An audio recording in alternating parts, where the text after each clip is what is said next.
Assalamu alaikum masu kallon mu da saurare, barkanmu da wannan lokaci ga takaitattun labaran duniyar kamar haka. A yau ne muka samu labarin cewa ƙungiyar man fetur ta ƙasa wato NNPC ta fitar da sanarwar cewa farashin man fetur zai iya ƙaruwa zuwa naira 410. Farashin zai ƙaru ne in har gwamnatin tarayya ta janye tallafin da ta saba badawa na man fetur ɗin. Wannan dalili shine sa muka tuntuɓi wasu daga cikin 'yan ƙasar domin jin ra'ayoyinsu. Ga yadda tattaunawar tamu ta kasance da su.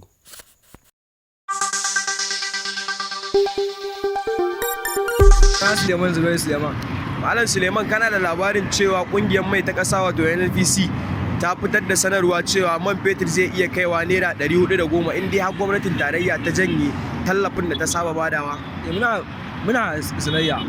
Ok, to kai me ra'ayinka a kai?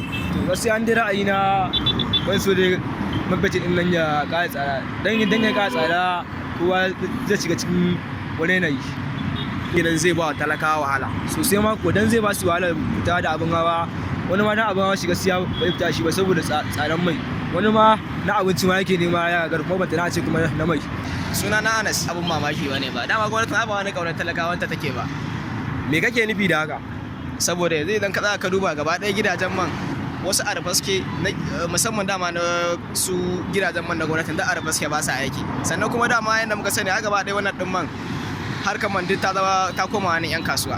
Abin da muke roƙo da gwamnati duk tsarin da zai kawai zama na gidajen mai sun zama kawai available da ana ba da mai shine kawai abin da muke fata. Inda aka ce gwamnati za ta janye wannan tallafin to talaka zai shiga cikin wani halin kakari litan mai za ta koma 100 da wani abu. Gaskiya mu ba mu fata hakan gaskiya. 400 har da 10 gaskiya to mu ba mu fata haka gaskiya. Hakan ma mutane na kuka cewa mai ya yi tsada to ina ga an yi wannan to ya za a yi da rayuwa.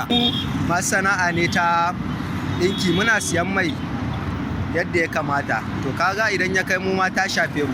Gaskiya ne mu dai burin mu sai dai mu ce Allah ubangiji ya sauke wannan abubuwa da suka yi wannan tsada haka. Amin. Da wannan ne muka kawo ƙarshen rahotannin namu na yau baki ɗaya. Daga ni naku ZID.